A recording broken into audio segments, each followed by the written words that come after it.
Salve, salve, investidor, como é que você está? Vamos a mais um vídeo do nosso quadro Comunicando ao Mercado, começando aqui com o Ibovespa. Esse ano ele acumula uma alta bem interessante ainda, mas passa por correção, cai aí seus 6%. E basicamente o que é isso aqui? É correção do mercado. Pessoal, gerou lucro e agora vende para realizar esse lucro, especialmente o capital estrangeiro, que saiu parcialmente da bolsa. Mas nada mudou nas empresas. A mesma empresa que lucrou aqui no primeiro trimestre, essa empresa agora, cuja cotação está caindo, agora no segundo trimestre, indo para o segundo semestre, inclusive, não mudou nada. Não se preocupe. Eu estou falando isso porque tem gente que está se preocupando com o patrimônio caindo. Faz parte. Se você eventualmente não teve toda essa alta do Ibovespa, e provavelmente você não teve, porque o Ibovespa subiu muito, não tem problema. Haverá um ano em que as ações que você tem na sua carteira vai subir mais do que o Ibovespa. Não se preocupe com isso. Preocupe-se com as empresas, fundos imobiliários do seu portfólio. A preocupação deve ser: o que eu tenho na minha carteira é ruim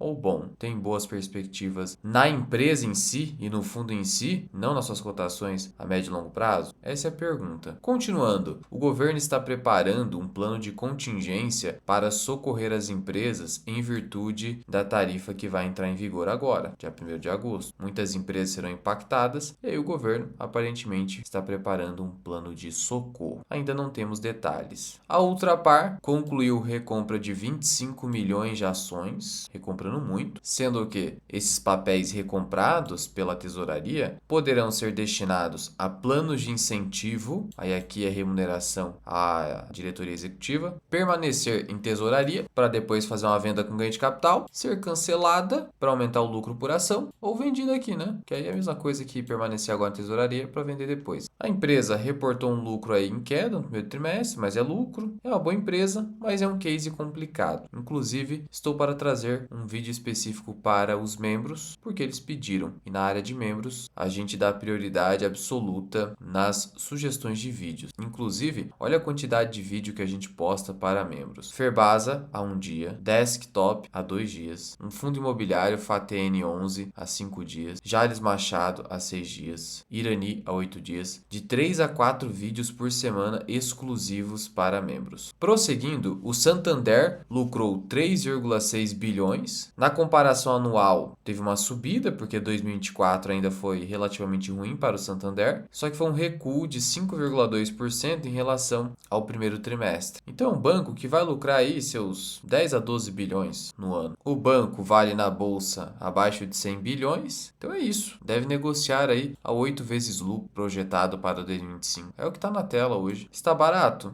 Tá ok. Não está super descontado, não é o melhor banco da bolsa, longe disso. Eu particularmente não tenho na minha carteira. Não é a melhor coisa para se comprar. O CEO comentou que obviamente eles não esperam que os próximos trimestres sejam piores que o segundo e que em algum momento, isso que é importante, a deterioração do agro corporate vai reduzir. E Banco do Brasil vai sofrer justamente nessas duas linhas. Por isso que o mercado está esperando um lucro de Banco do Brasil entre 4,5 bilhões a 5 bilhões de reais. Essa é a visão do mercado hoje para Banco do Brasil, que deve publicar o seu resultado no dia 14 de agosto, conforme aqui a agenda de resultados do Investidor 10. Nessa data, além do Santander, ainda a gente tem o caso do Bradesco, que vai ser pós-fechamento do mercado. E hoje é dia de super quarta, ou seja, decisões de juros no Brasil e nos Estados Unidos. O mercado espera a Selic sendo mantida em 15% ao ano e também o juro americano sendo mantido no patamar já vigente há algum tempo. Para o Brasil, é uma boa notícia essa manutenção a 15%. Como assim, Luan? Boa notícia seria corte, aí você queria excelente notícia. Por que eu digo que é uma boa notícia, um bom sinal? Porque significa que o Banco Central começou a reconhecer a desnecessidade de alta para conter a inflação. Segundo os últimos dados de inflação que a gente tem visto, esse patamar de 15% está sendo suficiente para conter o avanço da inflação. Claro, a gente sabe, ainda a meta está muito longe. É uma meta quase inalcançável, na verdade. Mas o teto da meta, 4,5% ao ano, não está longe pensando ano que vem. para esse ano é impossível. Esse ano, se fechar 5% IPCA é lucro. Pro ano que vem, né, se aproximar de 4,5%, aí sim. Só que a gente sabe que não é simplesmente a taxa Selic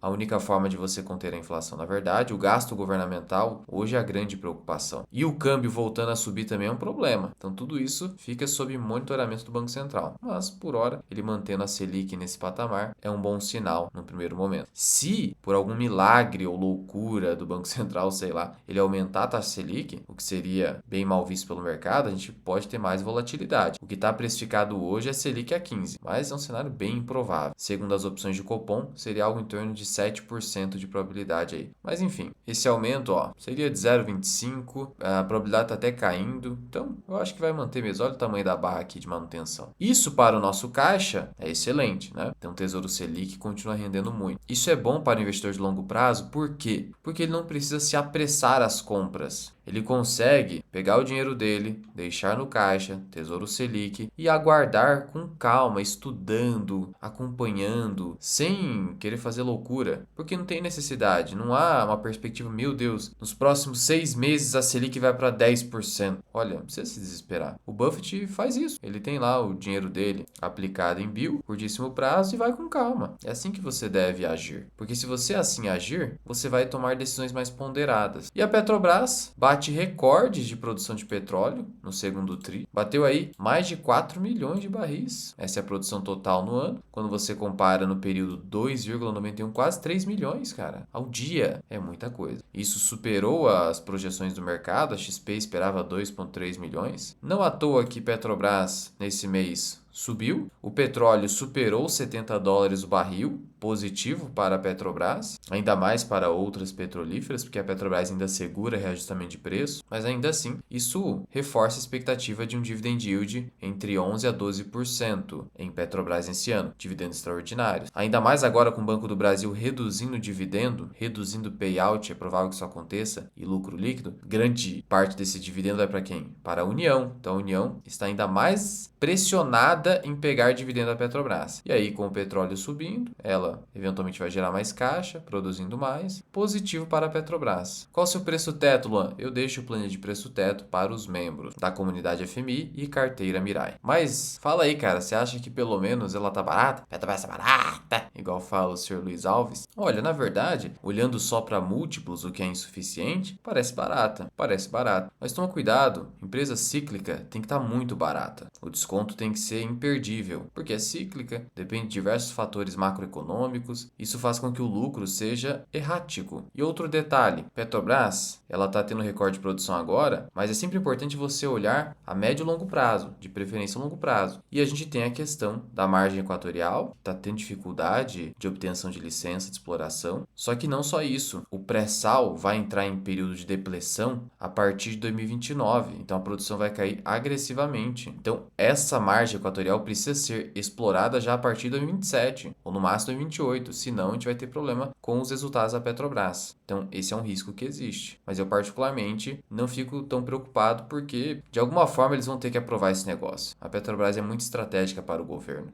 Enfim, vamos acompanhando por aqui. E sobre o Bradesco, o mercado está otimista com o resultado que vai ser publicado hoje. Provavelmente eu vou comentar para os membros. A alta pode chegar a 29% na comparação anual. A ação já acumula uma valorização de 35%, então o mercado já precificou isso. Veja como o mercado se antecipa. O lucro cresce 20%, 30% e a ação já sobe isso no ano. E outro detalhe que é importante falar aqui é que a crise que o Bradesco sofreu foi bem pior que a do Banco do Brasil hoje, tá? Não à toa que as ações caíram 50% do seu pico. Se a gente pegar aqui o pico de Bradesco, mas 2019 é sacanagem, vamos pegar aqui 2021. Ele caiu, olha, quase 60%, uma queda muito forte. Por quê? Porque chegou a quase apresentar prejuízo trimestral se não fosse operação de seguros. Banco do Brasil, como é que tá? Banco do Brasil do seu pico, ele já tá caindo, deixa eu pegar aqui, mais de 30%. Só que a crise nem se compara. O Banco do Brasil tá longe de ter um prejuízo trimestral. E a gente tá com a Selic a 15, um cenário muito mais dificultoso. Então, não há dúvida de que o Banco do Brasil consegue entregar rentabilidades superiores ao Bradesco hoje em dia, de maneira mais consistente. Então, a queda de Banco do Brasil já deu uma boa precificada do seu topo. Pode cair mais? Pode. Né? Tá abaixo de 20 agora. Só que, sendo sincero, agora como o mercado já está bem pessimista, já precificou lucro a 4,5 bi nesse trimestre, acho difícil o banco ir muito abaixo disso. Se ele for abaixo disso, aí a ação vai desabar. Se for acima disso, talvez até suba um pouquinho. O que a gente tem que olhar agora é para frente, próximos trimestres e anos do Banco do Brasil e acompanhando o trabalho da gestão na recuperação dessa rentabilidade. E ainda a gente tem uma perspectiva, mesmo que não muito agressiva, de queda da Selic a partir do ano que vem. E isso ajuda o balanço do Banco do Brasil, porque o seu passivo fica menos custoso. E sobre o Bradesco, o ROI está avançando, mas ainda abaixo do custo de capital, né? A gente tem um ROI aí indo para 14, custo de capital 100% CDI está em 15. Está muito em linha agora, né? Começou a gerar valor. Já o Banco do Brasil, infelizmente, nesse ano vai ser difícil de ter um ROI acima de 15%. Bem difícil. Deve ficar entre 11 a 12, no máximo 13, infelizmente. Mas faz parte de qualquer empresa. Toda empresa terá um ano ruim. Faz parte do jogo da Bolsa de Valores. Eu não falo jogo no sentido de